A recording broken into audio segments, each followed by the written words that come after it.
오늘 말씀 하나님의 평가 기준 제목으로 말씀을 나누겠습니다. 살면서 저희가 피할 수 없는 게 한 가지가 있다면 그거는 이제 평가받는 거예요. 평가받는 거. 보통 이제 정치인들이 어떤 시즌이 지나고 나면 정당 지지도가 몇 %다. 우리 뭐 주지사, 우리 시장의 지지율이 몇 %다. 이렇게 막 평가가 나오잖아요. 혹은 뭐 어느 한 달 뭐 몇 시즌에 한 번씩 뭐 빌보드 차트 100, 탑 10, 그래서 가수들, 연예인들도 그런 거를 결정을 하고 또 시즌별로 스포츠맨들도, 운동 선수들도 다 그런 평가를 다 받는단 말이죠. 점점 이게 더 과학이 발달하고 통계가 이게 발달하면서 타자가 야구 선수들 한번 딱 타석했으면 그 사람의 모든 여러 종류의 통계가 다 나와요. 투수도 뭐 피안타율, 무슨 이런 여러 통계 자료들을 해서 사람 하나가 딱 있으면 뭐 축구 선수 같으면 볼을 얼마나 많이 점유했는지, 패스 얼마나 실수를 했는지, 성공했는지, 어시스트를 했는지 모든 통계가 다 나와요. 그래서 한 사람의 모든 일거수일투족이 다 평가받는 그런 것들을 보게 됩니다. 회사도 마찬가지죠.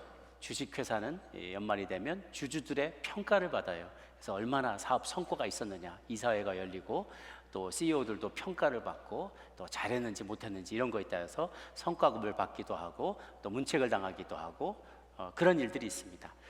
기업뿐만 아니라 사실은 우리 모든 이들이 이렇게 평가를 받게 되죠. 어떤 기간 안에 평가를 받게 되는데 가장 큰 평가라면 인생의 마지막에 다 마치고 났을 때 나의 인생의 통째로 나의 인생 전체에 대해서 이밸류에이션을 받게 되는, 마지막으로 평가를 받게 되는 그 시간이 어찌 보면 우리에게 가장 중요하고 두렵고 떨리는 순간일 수 있을 것 같습니다.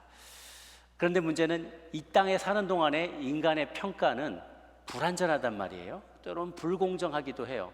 그래서 이때는 어떠한 좋은 평가를 받았는데 나중에 그 평가가 뒤바뀌기도 하고, 역사상 많은 인물들의 평가가 당대에는 좋게 받았다가 나중에는 나빠지거나 그 반대인 경우도 종종 우리는 보게 됩니다. 이 평가의 주제를 놓고 오늘 본문이 소개를 하고 있는데, 이 25장 바로 앞장에는 여러분 기억하시다시피 이 마지막 때에 대한 성전 파괴와 마지막 때의 징조에 대해서 예수님이 계속 얘기하고 계십니다. 그날이 도적과 같이 올 것이다. 때와 시는 아무도 모르고 하늘의 천사 아들도 모르고 오직 아버지만 안다, 이러면서 종말의 때에 대한 이야기가 24장 전체에 걸쳐서 쫙 나오게 됩니다. 그리고 오늘 25장으로 딱 넘어왔을 때 바로 25장 바로 다음에는 25장 첫 번째는 열 처녀의 비유, 등 기름을 준비한 슬기로운 다섯 처녀와 어리석은 다섯 처녀 얘기가 나오고, 또 달란트를 맡은 자들의 반응 이야기가 오늘 나오고, 그걸 바로 뒤이어서 양과 염소의 비유가 나와요. 하나님 말씀에 순종했던 양떼들, 순종하지 않았던 염소떼들, 그래서 하나님이 양은 천국으로 드리고 염소떼는 지옥으로 보내는 그런 평가가 갈라지는 것이 이어서 나오게 됩니다. 그래서 오늘 말씀의 주제는, 키워드는 평가예요. 평가. 우리 인생에 대한 평가. 오늘 첫 번째 나눌 요지의 말씀은 이것입니다. 하나님은 모든 인생을 반드시 평가하신다. 반드시 평가하신다. 히브리서 9장 27절 말씀 같이 한번 읽도록 하겠습니다. 시작. 한 번 죽는 것은 사람에게 정하신 것이요 그 후에는 심판이 있으리니. 피할 수가 없다는 거예요. 무엇에 대한 심판인가? 평가인가? 우리의 말과 행동, 은사 사용, 재정, 그리고 시간, 이 모든 것, 하나님께서 우리에게 허락해 주신 모든 것을 어떻게 썼느냐에 대한 평가의 날이 언젠가 온다는 것입니다. 그 평가는 인간의 평가와 달라요. 하나님은 불꽃 같은 눈으로 왓칭하시는, 불꽃 같은 눈으로 바라보셔서 인간이 보지 못하는 것들을 보시고, 그리고 가장 공정하고 가장 완전하게 평가를 하시는데, 이 하나님의 평가를 성경에서는 심판이라고 말해요. 최후의 심판, 마지막 심판이라는 것이죠. 실제로 성경 구약을 보면은 모든 인물에 대해서, 특히 왕들에 대해서 성경은 다 이밸류에이션을 평가를 하고 있어요. 그 왕은 어땠더라, 한 왕이 살다가 죽게 되면 잠들었더라, 그 조상들과 함께 자더라, 이런 평가가, 스테이트먼트가 나온 바로 직후에 그는 어떠한 왕이었다, 딱 한 줄로 그 사람의 인생이 평가가 돼요. 남유다의 왕 19명이 있었는데 그 중에 8명만 그는 정직히 행하였더라 라고 긍정적인 평가를 어느 정도 받고요. 오직 그 중에 딱 3사람만, 여호사밧, 히스기야, 요시야만 다윗의 길로 걸었더라 라는 최고의 평가를 받고 있어요. 19명 중에 성경이 극찬했던 사람은 딱 3사람밖에 없었는데 그 3사람과 심지어 다윗, 그 기준이 됐던 다윗조차도 그들은 정말 가난하고 힘들 때 하나님께 막 엎드렸지만 그들도 잘 나가고 마음의 여유가 있을 때 너도 나도 다 하나님 앞에 범죄하고 또 하나님의 책망을 받았던 것을 보게 됩니다. 다윗은 우리가 잘 알다시피 간음을 하고 그리고 살인행위를 하는 것까지 이르렀죠. 그 차이는 뭐냐면 회개하고 돌아왔다는 거예요. 완벽하진 않았지만 회개하고 주님 앞에 돌아왔다라는 것이죠. 사람의 평가와 하나님의 평가가 다를 때도 많습니다. 요시야 왕 같으면은 요시야는 정말 하나님 앞에 보시기에 선하게 행하였더라라는 칭찬을 받았지만요, 여로보암 2세 같은 경우에 북이스라엘에서 광개토왕 같은 사람이에요. 영토를 어마어마하게 확장을 시켰습니다. 그의 치세에 북이스라엘이 강대국으로 발돋움했고요, 주변에 무역도 엄청나게 흥했고, 지금도 사마리아의 고고학 발굴을 하게 되면 그때 당시에 도자기 파편이 제일 많이 발굴이 된다고 합니다. 그리고 그때 그들의 삶의 모습을 묘사한 바에 비하면 왕이 항상 상하 침대에서 일어났다, 상하로 침대를 만들었대요. 얼마나 많이 상하를 모았으면 그 굉장히 귀중품이거든요. 그렇게 하고 뭐 포도주가 떨어지지 않고 양떼와 염소와 가축과 이것들이 수도 없이 많았고 그것으로 풍성히 먹고 자랐다, 먹고 살았다, 이런 기사가 나온 것으로 봐서 그 시대는 정말 모두가 다 배불리 먹는 시대였어요. 그런데 그가 죽고 났을 때 딱 한마디 평가, 그가 하나님 보시기에 여호와 앞에 악하게 행하였더라. 그 악하게 행한 내용들은 우상을 숭배하고 하나님 명령에 순종하지 않고 자기 힘만 믿고 살아갔던 모습이죠. 백성들을 묘사할 때도 그들도 백성들이 왕을 본받아서 왕과 같이 그들도 똑같이 하나님 앞에 악을 범하였더라라고 묘사되어 있어요. 그래서 사람이 평가하는 것, 배불리 먹고 잘 살고 힘세고 영토가 확장된다고 그들이 하나님 앞에서 기뻐하는 삶을 살았다, 그렇게 하나님이 동일하게 기쁘게 후하게 평가했다라고 볼 수 없다는 것이죠. 하나님의 눈, 하나님의 관점이 더욱 중요하다는 것을 우리는 알게 됩니다. 이어서 그러면 하나님은 무엇을 보시는가? 두 번째, 하나님은 드러난 결과보다 숨은 동기를 보신다라는 거예요. 다시요. 드러난 결과보다 숨겨져 있는 동기를 보신다는 거예요. 인간은 아무리 선을 행하고자 애를 쓰고 노력을 해도 우리 마음속에 일어나는 시기, 질투, 분노, 탐심, 음욕, 방탕함을 이길 힘이 없어요. 또 우리는 연약합니다. 그래서 선을 행하다가도 무너지고 넘어지고 우리의 능력에 한계가 있어서 모든 일에 성공하거나 완벽한 결과를 내오기가 힘들어요. 그럼에도 불구하고 너무 감사한 것은 하나님은 우리의 결과만을 보고 우리를 심판하지 않으신다는 거예요. 더 중요한 건 하나님은 마음의 중심을 보시고 평가하신다.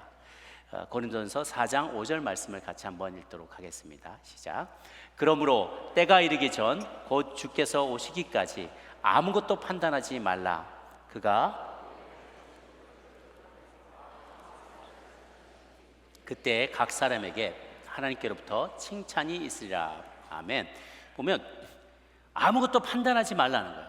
남에 대해서, 어떠한 사건에 대해서, 사람들이 하는 일들에 대해서 함부로 판단하지 말라. 언제까지? 주님 오실 때까지.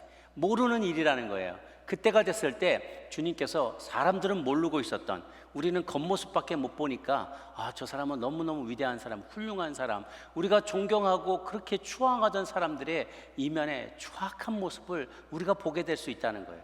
반대로 우리가 그렇게 핍박하고 그렇게 비난하던 사람들이 실상은 그 이면에 말 못할 사연들이 있고 그것을 꼭 참고 알리지 않으면서 남몰래 선을 행하고 하나님을 기쁘시게 삶을 살았던 사람들도 있을 거라는 거예요. 그래서 성경에 보면 그가 어둠에 감추인 것들을 드러내고 마음의 뜻을 나타내시리라 그랬어요.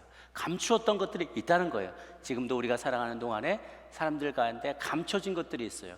보이지 않게 선을 행하는 많은 사람들이 있을 겁니다. 드러나게 하는 사람들도 있겠지만 보이지 않게 하는 많은 이들이 있는데, 더 중요한 것은 그 동기를 하나님이 드러내실 거라는 거예요. 마지막에 모티베이션이 뭐였냐는 거죠. 그거를 드러나게 될 때 하나님이 그 마지막 최후의 평가가 이루어지게 되는데 중심을 따라서 평가하신다라는 것이죠. 드러나는 것에 대해서는 우리 저와 저희 모두를 포함한 아시안들이 이런 것에 굉장히 민감해요. 우리 체면 문화가 굉장히 강합니다. 우리 동양권에서는 남들의 평가에 굉장히 민감하게 반응을 해요. 그래서 우리가 언제가 한 번은 뭐 농담할 때 그런 말 하잖아요. 뭐 먹으러 갈 때도 야, 우리 가서 어디 가서 뭘 먹으면 잘 먹었다는 소리 들을까? 남들이 무슨 말을 할지 내가 잘 먹은 것보다 더 중요한 게 남들이 그렇게 인정해 주는 거예요. 잘 먹었네. 어디 가서 잘 먹었, 그치, 잘 먹었지. 이렇게 어디 가면 잘 먹었다는 소리 들을까? 이런 얘기를 하면 참 우리만의 화법인데 남들의 생각을 얼마나 의식하는지를 잘 보여줘요. 중국 속담에 죽어서도 체면을 차리기 위해서는 살아서 고생해야 된다, 이런 얘기가 있어요. 죽어서도 체면 차리려면 우리 체면이 목숨만큼 더 중요한 거죠. 식당에 가서도 음식을 일부러 많이 주문을 해요. 중국인들은 특히 더 그렇답니다. 막 음식을 푸짐하게 주문하고 그래야 대인배고 우리는 먹고 사는데 이까이까 뭐 좀 낭비해도 괜찮은 이런 그걸 과시한다는 거예요.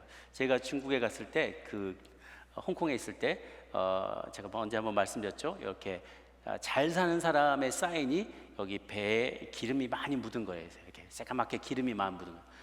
잘 사는 사람은 기름기 있는 걸 많이 먹는다는 거예요. 그러니까 배도 나오잖아요. 배 위로 자꾸 기름기가 떨어지니까 여기가 기름이 많이 묻은 사람은 잘 먹고 잘 사는 사람이라는 비단이잔수 왕서방이라는 사인이 여기 있다는 거예요. 그래서 일부러 이거 안 닦고 지저분한 기름 묻은 거 이렇게 사람 배 내밀고 다닌다는 거예요. 이거 다 허세지요. 드러나는 거, 남들에게 뭐라고 인정받는 거. 결혼식도 최대한 성대하게 크게 해서 그리고 몇 달 동안은 손가락 빨면서 살고 그러는 거죠. 그렇더라도 남들 앞에 잘 보이는 게 중요해요. 선물도 내용은 별거 아니어도 포장만이라도 화려하게 꾸미기도 하고요. 일본인들도 마찬가지더라고요. 체면이 상하는 걸 너무나 싫어하고 수치스러운 일을 못 견뎌해요. 그래서 만약에 수치스러운 일을 내가 당했다 그러면 본인도 본인이지만 주변 사람이 어떤 것을 기대하냐면 저 정도는 할복해야지, 그 생각을 한다는 거예요. 그래서 이제 국학할 이런 글들에 보면은 이 일본인들이 수치를 당하게 되면 이 수치를 씻는 게 할복 자살하는 거예요. 이오지마나 이런 데 전쟁 2차 세계대전에 마지막 전쟁이 있었을 때 그 막 땅굴 같은 데 몰리다가 죽게 되겠으면 포로로 잡히느니 우리 수치를 당하지 않겠다고 우리 황제 만세 그러면서 거기서 그냥 수류탄 던져가지고 다 같이 죽거나 할복 자살하거나 그러는 것이죠. 이게 체면이 극단적으로 나아가는 그런 문화였던 거예요. 저희 한국인도 마찬가지라 그러죠. 우리도 예외는 아니고 한국인들이 넘어지면 제일 먼저 넘어지면 주위를 두루두루 본대요. 내가 넘어지는 꼴을 누가 봤나? 그래서 아니야, 아픈 게 지금 내가 얼마나 다쳤나 이걸 봐야 될 텐데 누가 안 봤나, 이게 창피당하지 않으려고 그렇게 본다는 거예요. 참 우리는 눈치 보는 것, 누가 어디 뭐 도네이션 했다 그러면 네 집은 얼마나 했는데 저기는 얼마 했는데 나 눈치를 보서 적당하게 내 위치를 찾아가려고 하는 그런 습성들이 있어요. 어찌 보면 우리 안에 내 중심을 보는 것보다 드러나고 남들에게 어떻게 인정받고 남들에게 평가받는가에 더 우리가 예민한 우리의 모습이 아닌가 싶습니다. 그러나 성경은 하나님이 드러난 결과나 외양보다도 우리의 마음의 숨은 동기와 중심을 본다고 말씀하십니다. 위선적인 모습보다도 그것에 속지 않으신다는 거예요. 하나님은 중심을 보신다는 거죠. 사무엘상 16장 7절 말씀 같이 한번 읽습니다. 시작. 여호와께서 사무엘에게 이르시되 그 용모와 신장을 보지 말라. 내가 이미 그를 버렸노라. 나의 보는 것은 사람과 같이 아니하니 사람은 외모를 보거니와 나 여호와는 중심을 보느니라. 아멘. 하나님은 다윗을 찾을 때 외모 보지 아니하고 그 중심이 하나님 마음에 합한 사람, 다윗과 같은 사람을 찾는다라는 말씀이죠. 빌립보서 4장 8절 말씀도 함께 읽습니다. 시작. 정말로 형제들아, 무엇에든지 참되며 무엇인지 경건하며 무엇인지 옳으며 무엇인지 정결하며 무엇이든지 사랑할 만하며 무엇인지 칭찬할 만하며 무슨 덕이 있든지 무슨 기림이 있든지 이것들을 생각하라. 아멘.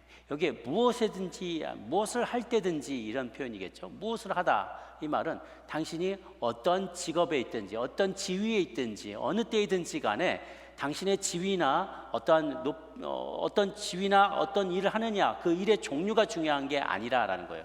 주인이 되었건 종업원이 되었건 내가 사장이건 말단 직원이건 내가 무슨 IT 업계에 종사하건 아니면 자영업을 하건 스몰 비즈니스를 하건 상관없이 우리가 하는 모든 일들의 태도를 말하는 거예요. 참되고 경건하고 정결하고 사랑할 만하고 덕으로 칭송받을 만한 태도를 가지고 일하라는 거예요. 그래서 무엇을 하든지 최고가 되라라고 하지 않았어요. 무엇을 하든지 최고로 돈을 벌어라, 최고로 탁월해져라, 최고로 이름을 내라라고 말하지 않고 결과를 말한 게 아니라 항상 그 태도를 말합니다. 언제나 참되라, 무엇을 하든지 경건해라, 무엇 하든지 정결해라, 무엇 하든지 덕으로 칭찬받게 하라. 그 태도, 애티튜드를 말하는 것입니다. 그래서 주님은 늘 드러난 결과, 외양보다도 우리의 숨은 동기와 마음의 중심을 보신다는 사실을 우리가 꼭 기억하기를 바랍니다. 마지막으로 하나님은 최고가 아닌 최선을 원하신다라는 겁니다. 오늘 본문의 말씀입니다. 오늘 본문에 어떤 사람이 타국에 갈 때 종들을 불러 자기 소유를 맡겼다라고 했어요. 이 일은 실제로 이스라엘 땅에서 많이 일어났다고 합니다. 로마 제국 내에서는 로마가 영토를 팽창해 나갈 때 가만 보면 그 장군들이나 군인들 이런 사람들이 큰 공을 세우면 그들에게 삭슬 대신해서 일정 부분의 땅을, 식민지의 땅을 그들에게 소유로 줍니다. 이것이 큰 동기부여가 돼요. 그래서 영화 글라디에이터 이런 영화 같은 데 보면은 장군들이 내가 이번 전쟁을 끝으로 나는 은퇴하고 시골에 가서 농사 짓고 살 거다, 우리 가족들하고 편안하게 그 땅에서 소산을 먹고 살 거다, 이렇게 얘기하면서 기대감에 부풀어 있는 모습이 나와요.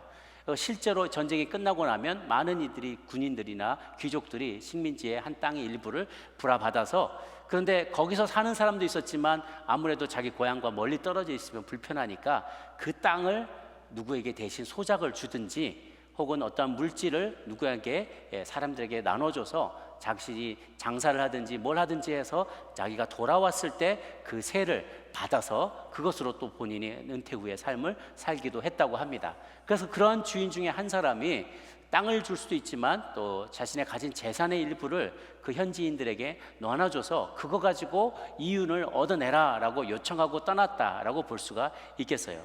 그래서 그 주인이 멀리 떠나가면서 3명의 종류에게 1달란트, 2달란트, 5달란트를 맡겼습니다. 원래 1달란트가 근무 한 34kg 정도 되는 분량을 말하는데요. 그게 1달란트가 약 6천 데나리온, 1데나리온이 노동자 하루의 삭.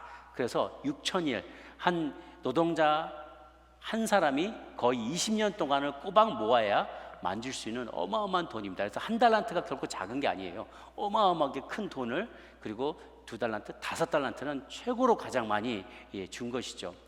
돈은 단순히 이제 이 달란트는 돈만 말하는 게 아니라 그들에게 주어진 시간과 물질과 재능과 건강과 이 모든 것들, 우리에게 주어진 것을 상징한다고 볼 수가 있겠어요. 멀리 떠나간 주인은 마치 우리에게, 제자들에게 이 땅에서의 삶을, 우리 청직이 된 우리에게 맡겨놓고 부활 승천하신 예수님을 상징한다고 볼 수 있습니다. 그럼 예수님은 다시 돌아오신다는 거예요. 다시 돌아와서 셈한다라는 것은 재림하셔서 심판하시고 이밸류에이션, 평가하는 날이 있다라는 것이죠. 돌아왔을 때 그가 5달란트 받은 자에게 물어보니 그가 즉각 장사해서 벌었던 나머지 추가로 엑스트라 다 5달란트를 벌은 거를 딱 내놓는 거예요. 그러니까 그 주인이 너무 기뻐하면서 잘할도다, 착하고 충성된 종아, 네가 적은 일에 충성하였으니 내가 많은 것을 내게 맡기리라, 내 주인의 즐거움에 참여하리라다, 그렇게 얘기를 합니다. 즐거움에 참여하다라는 것은 하나님의 축복과 영광과 천국에서의 삶을 말하는 거죠. 그래서 그 뒤에 나오는 작은 것에 충성했으니 큰 일을 내게 맡기리라는 것은 천국에서도 하나님께 귀하게 쓰임받게 될 것을 암시하는 내용이라고 볼 수 있어요. 천국은 일 안 하는 것이 아니라 천국에서도 일을 하게 되는데, 이 땅에서 일이 저주였던 것에 비해서 그 땅에서의 일은 너무나 보람찬 일들이 될 거라는 것이죠. 그렇게 2달란트 받은 사람에게도 물어보니 2달란트, 엑스트라 2달란트를 벌었다는 겁니다. 그때 주님께서 하시는, 이 주인이 하는 말이 5달란트 받았던 사람에게 주는 말하고 토시 하나 안 틀리가 똑같아요. 잘했도다, 착하고 충성된 종아, 내가 적은 일에 충성했으니 내가 많은 걸 내게 맡기리라, 내 주인의 즐거움에 참여하라 라고 얘기를 합니다. 이 두 가지 케이스를 비교해 볼 때 우리는 하나님의 포상법, 하나님의 평가하시는 방법에 대해 중요한 단서를 발견하게 됩니다. 세상 사람들은 누구를 평가할 때 비교를 해요. 누가 누구보다 낫고 누가 누구보다 못하고, 그래서 제가 첫 번째고 얘가 두 번째고 1등, 2등, 3등, 4등 랭킹을 매기는 거죠. 학교에서 누가 SAT 점수가 제일 높은가, GPA가 누가 제일 높은가, 올림픽에서 누가 제일 빨리 달렸는가, 제일 멀리 쏘았는가, 어느 회사가 가장 매출이 높은가, 심지어는 어느 교회 교인 숫자가 제일 많고 헌금이 제일 많이 나오는가, 이런 것들을 가지고 기준 삼는데 우리 주님은 완전히 다른 기준을 가지고 계시다는 거예요. 각자가 태어난 재능과 주어진 환경 가운데서 얼마나 최선을 다했느냐, 이것이 주님의 판단의 중요한 기준이 된다는 것이죠. 세상은 그래서 상대평가라고 하죠. 이렇게 랭킹을 매기는 것을. 그래서 잘한 사람, 그 다음 잘한 사람, 그 다음 잘한 사람, 이렇게 시험 점수 따라서 등수를 매기는 것을 상대평가라고 그래요. 상대적으로 누구보다 잘했냐 못했냐를 따지니까. 그런데 이와 다른 평가 방식은 절대평가 방식이에요. 학생들의 학업 성취도를 절대적인 기준에 넘냐 안 하냐 이걸로 판단하는 거예요. 예를 들면 운전면허 요즘 뭐 몇 점인지 모르겠어요. 한 70점을 넘어야 된다면 필기 70점만 넘으면 다 합격한 걸로 쳐주는 거예요. 1, 2, 3, 4등 안 매겨요. 이걸 넘으면 자격만 주어지는 것이죠. 이걸 넘었으니까 당신 노력했다. 충분히 아는 거다. 이게 코스 할 때 이 정도만 넘으면 당신 운전해도 좋다. 이렇게 그들에게 자격을 주는 거죠. 그래서 어떻게 보면 이 절대 평가에서 다른 사람이 경쟁 상대가 아니에요. 굳이 경쟁 상대를 따져본다면 자기 자신 정도가 경쟁 상대가 될 거예요. 이전보다 나아졌냐는 거예요. 주어졌던 여건에서 최선을 다했느냐, 게으르지 않고 최선을 다하느냐, 이 정도가 비교의 대상이 될 수가 있겠죠. 오늘 말씀을 보면 주님께서는 우리를 절대 평가하신다는 사실을 보여줘요. 얼마나 그게 아니라면, 상대평가를 했다면 등수를 매기겠죠. 이 중에서 제일 1등은 5달란트를 남긴 사람일 거예요. 근데 페어하지 않잖아요. 5 받아서 5개를 남기고 2 받았으니까 2밖에 못 남기는 건데 5은 항상 1등을 하게 되고 둘 받은 사람은 2등을 할 수밖에 없는 거잖아요. 자기가 막 이걸로 2배, 2로 10개를 남겨지 않은 다음에는 이렇게 5달란트 남은 사람이 1등, 나머지가 2등, 3등 정해질 거죠. 그런데 하나님 나라는 그렇지 않다는 거예요. 만약에 우리가 천국에 갔는데 막 한 10억의 인구가 다 천국에 갔는데 주님께서 1등은 누구냐? 그러면 1등 뭐 빌리그레암 뭐 누구 나왔다. 그러면 1등 베드로 1등 아니면 나머지는 다 루저예요, 루저. 우리는 다 그냥 실패한 인생이 되는 거예요. 그렇게 주님은 따지지 않으신다는 거죠. 내가 받은 거에 안에서 얼마나 내가 최선을 다하냐, 최고를 칭찬하는 게 아니라 최선을 다했냐는 거예요. 내가 받은 거에서 얼마나 노력하고 거기서 하나님 앞에 열매를 가져왔냐라는 것이죠.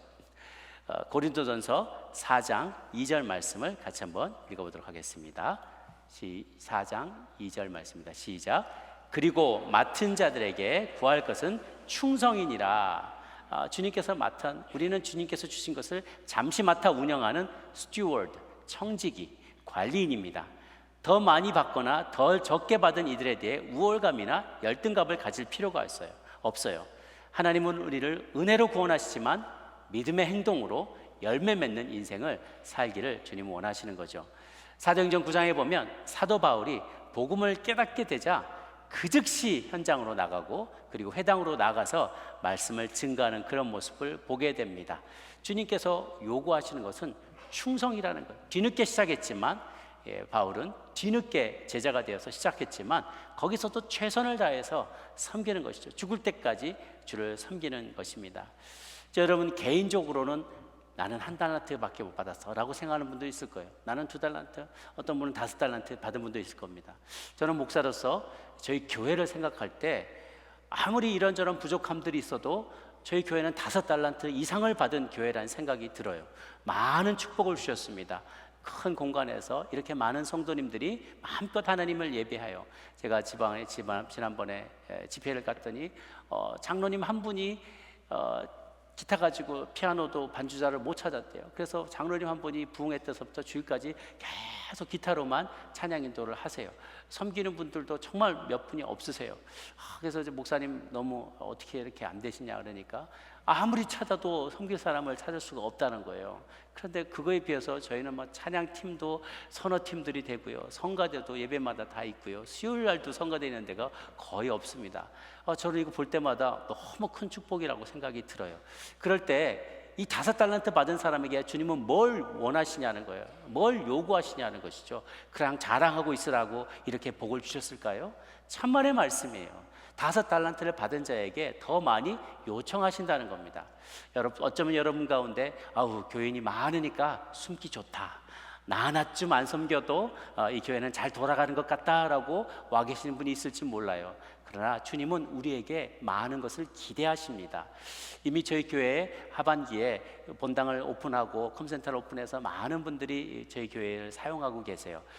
음악회를 하기도 하고, 전도 집회를 하기도 하고, 또 장학회를 하기도 하고, 또 주변의 중학교나 이런 곳에서도 저희 공간을 쓰고요, 저희들도 최선을 다해서 많이 돕습니다. 이번에 금토일 행사도 2년 전에 했지만 저희가 또 호스팅을 하고요. 그럴 때 오시는 분 잘 맞는 것만으로 만족스러워 해야 할까, 그런 생각이 듭니다. 이제 연말이 되면 추수감사주일 그리고 성탄절, 우리는 행복하고 우리는 기쁘고 이런 열매 주셔서 감사합니다 하고 풍성하게 나누는 것, 그것도 좋은 일이죠. 그러나 이 풍성한 열매 주신 것 무엇하라고 주셨을까? 나누라고 주셨다는 거예요. 나누라고. 그래서 저는 여러분, 우리 모임이 참 많죠. 우리 집사회도 있고 권사회도 있고 소망회, 샬롬회도 다 있습니다. 그리고 동호회도 있고요, 행복대학도 있고, 각 클래스마다 이런 거 저런 거 배우고 퍼포먼스 익히고 그리고 연습하고 이런 것들이 참 많아요. 이것들을 우리만 누리라고 주셨을까? 이러한 시간과 건강과 재능을 우리만 누리라고 주셨을까? 그러지 않다고 저는 생각해요. 기회가 된다면 더 많은 분들이 홈레스도 섬기고, 또 우리 호스피스도 섬기시고, 우리 교도소나 아니면 소방서나 경찰서나 또 우리 도움이 필요한 많은 분들 가운데 좀 많이 나가셨으면 좋겠어요. 하루의 아우리치라도, 하루만이라도 나아가서 그렇게 이웃들을 섬기고 우리에게 주신 축복을 나누는 게 그 달란트를 더 많이 내어오는 것이라고 생각을 합니다. 주님께서 너네는 내가 이렇게 축복을 많이 해줬는데 그거 가지고 뭐 했느냐, 저희들끼리 셀러브레이트 했습니다 라고 말하면 그냥 비단이 장수 왕서범만 되는 거예요. 그것이 아니라 많은 분들에게 그 열매를 나눠주고 함께 공유할 때 주님이 기뻐하시는 저희들의 모임이 될 줄로 믿습니다. 그럴 때 주님은 어떻게 얘기하시냐면, 또한 빈익빈 부익부의 하나님이시기도 하다고 제가 말씀을 드렸죠. 하나만 갖고 있으면서 너는 뭐 했냐 그러니까 주님 두려워서 혹시 잃어버릴까 봐, 이거 잃어버릴까 봐 땅에 묻어놨다가 가져왔습니다. 예이놈, 악하고 게으른 자야 라고 비난하시면서 주님이 그 1달란트 가졌던 거를 10달란트 가진 사람한테 더 넘겨주더라는 거예요. 세상의 경제로 보면은 이거는 뭐 양극화 현상을 부추기는 것 아니겠어요? 그런데 주님 안에는 그게 다르다는 거예요. 너는 그걸 쓸 줄 모르는 사람이야. 그 재정을, 그 축복을 잘 쓰는 사람에게 내가 더해주겠다. 그래서 주님은 쓰고 나눠주고 봉사하는 사람에게 더 쓸 것이, 더 나눌 것이 많아지도록 빈익빈 부익부의 현상으로 갖고 갑니다. 영적인 현상도 마찬가지죠. 더 많이 기도할수록, 더 많이 봉사하고 더 많이 섬길수록 하나님을 더 많이 알게 되고 더 체험하게 되는 것입니다. 그래서 마태복음 7장 22절 23절 말씀에 보면은 이런 말씀이 있어요. 마태복음 7장 22절 23절 함께 읽도록 하겠습니다. 시작. 그날에 많은 사람이 나더러 이르되 주여 주여 우리가 주의 이름으로 선지자 노릇하며 주의 이름으로 귀신을 쫓아내며 주의 이름으로 많은 권능을 행치 아니하였나이까 하리니, 그때 내가 너희에게 밝히 말하되 내가 너희를 도무지 알지 못하니 불법을 행하는 자들아 내게서 떠나가라 하니라. 아멘. 주여 주여 입으로만 부르짖는다고 주님 참된 제자됨의 증거가 되지 않는다는 것입니다. 우리의 믿음을 실천하지 않는다면 죽은 믿음이나 다름없지요. 어제 온두라스를 섬기는 권영갑 선교사님 오셔서 말씀을 전하실 때 제 마음에 제일 많이 와닿았던 감동적인 표현은, 선교하는데 가장 어려운 단계는 마음 먹는 것이다 라고 하셨어요. 마음 먹기가 그렇게 어렵대요. 일단은 마음만 먹고 한 번이라도 발을 들여 놓으면 가까이라도 봉사하고 섬기는 일을 해보면 그 다음 단계는 쉬워지는데 이 마음 먹는 게 너무나 어렵다는 거예요. 여러분 마음 먹으시길 바랍니다. 마음으로 결단하시길 바랍니다. 작은 섬김이라도 교회에서 이런 부분이 필요합니다. 이런 봉사가 필요합니다. 우리 젊은 부부들 아기 때문에 막 일주일 내내 아기들한테 시달려서 돌보지 못하는데 어르신들이 그 아기 그냥 들여다보기만 해도 돼요. 봐주기만 해도 그 시간에 젊은 부부들은 나가서 다른 활동도 할 수 있고 뭘 배울 수도 있고 교회 봉사도 할 수 있는데요. 이런 일들을 우리가 작은 거라도 하나 여러분들이 도와주시면 많은 이들이 하나님 나라를 확장하는 일에 더 귀하게 쓰일 줄 믿습니다.